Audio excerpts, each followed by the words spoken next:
For more than 20 years, Black Professional Men has watched nearly 200 young men grace the campuses of many prestigious colleges and universities. Joining us today is co-founder Scott Phillips and scholarship recipient Aaron White. Welcome to you both. Thanks so much for being with us. Well, thank you for having us. I love positive stories like this. Yeah, tell us more about the organization and who you help specifically. Well, Black Professional Men was started in 1991. We began our Rays of Hope scholarship program in 1993. So this is our 20th anniversary. It was really focused on mentoring young African American males. And over the last few years, we've really targeted young men who were on their way to college by providing them with scholarships.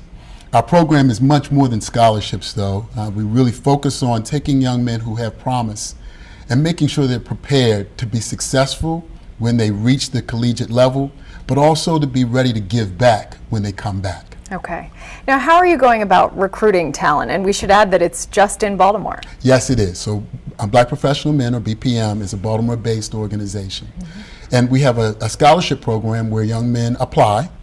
We review, we're now up to probably around 100 plus applications every year. We select 10 young men, and then they move through the program starting in the fall, right through the spring of their senior year.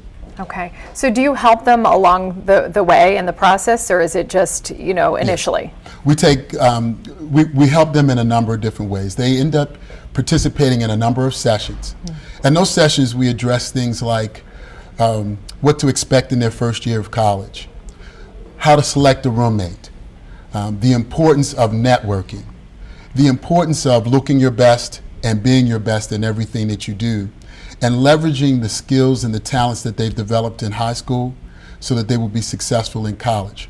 So they go through that process. Aaron is an excellent story, and I'll let him tell his story about his experience. Right, and we'd like to hear more from you. What has Black Professional Men done for you? Well, actually, because of Black Professional Men, I'm going to the college that I always wanted to go to. They allowed me to go to Lincoln University, and in the beginning of my college search, I was looking for a lot of schools like College Park, UMBC, and I found out they weren't sending me the amount of scholarship money that I thought I was going to get.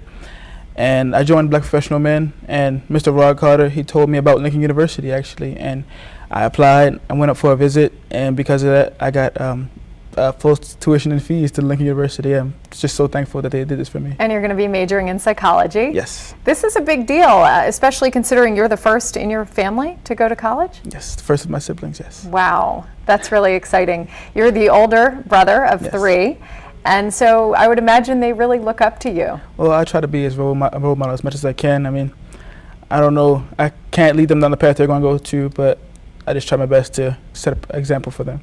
So tell us more about this partnership. He is a prime example of a success story. Tell us more about some of the success stories that stick out in your mind. Well, we've had several. With 200 young men, I will say to you, average GPA for these young men in college, somewhere around a 3.2 over the course of the 20 years, so we've kept track of that. Fagan Harris is one of our success stories. I believe we met him. You met Fagan probably last year, Rhodes Scholar. Derek Dangerfield, a Fulbright Scholar. We've had young men come through who represent a number of different professions, whether it's in engineering and math, law, medicine. We've been very, very fortunate, and I believe that part of that has been the work that we've done with them as they're entering into college and helping them network with each other to understand the importance of relationship and achievement. Many of those young men have come back to our community and are working in our community today. Yeah, and that's a really important point that you make. If you're recruiting people from the Baltimore area and you're helping them along the way to become the successful people that they are, the fact that they want to give back in that way is major. Yeah. There's a philosophy that we share. For whom much is given, much is required. And so for many of these young men, the opportunity we present to them, what we try to instill in them, this is an opportunity for which there is a debt to pay. Quite frankly. And I think Aaron understands that, and many of the young men that have come through understand that. What type of responsibility do you feel you bear? I feel as though I have to give back to my community. I mean, these great men have given back to me. They've tried to lead me to the best I can be and the best I can do in college. And I just believe that later on in my years, after I have finished everything I need to do, that I should give back to young men as well. Where do you think you'd be without their influence? I probably would have been going to one of the colleges that I applied to, and I would have probably ended up in debt. Yeah. So now you have a better path and feel like you can navigate it more effectively. Yes, actually, I just feel as though life is a lot easier now. We don't have to stress about how I'm going to get to college. Yeah. We don't have to stress about how I'm going to get home, because we actually have the finances now that we can actually do what we need to do. Yeah, you have a really bright future ahead of you, Thank and you. it starts very soon. You'll be in college with a lot of neat people that I'm sure are going to influence you as well. What more can you say about the direction Aaron's going and how much pride it gives you? Well, it gives me a great deal of pride to see a young man who is focused, who's driven, who's proven that in his academic performance in high school. But also, I think it's very important for us to remain active in his life as a community. And with that, I think Aaron is going to, the sky's the limit. Yeah. And what more can you say about just the importance of having an organization like this in Baltimore in particular?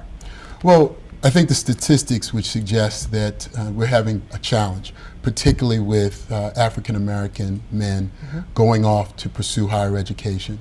So our objective is to show people through demonstration that there are young men who are worthy investing in, and hopefully by their example they will affect their colleagues, young men who are in high school today and who are younger than them, that there is a path and that it's an opportunity. Your mom's here with you today. Yes. What is she thinking about your success? I'm sure she's proud of me, and I want to thank her for all the things she's done over the past 17 years. If it weren't for her, I wouldn't be as motivated as I am today, and I probably wouldn't have done as well as I have today. Yeah. How do people find out more about Black Professional Men?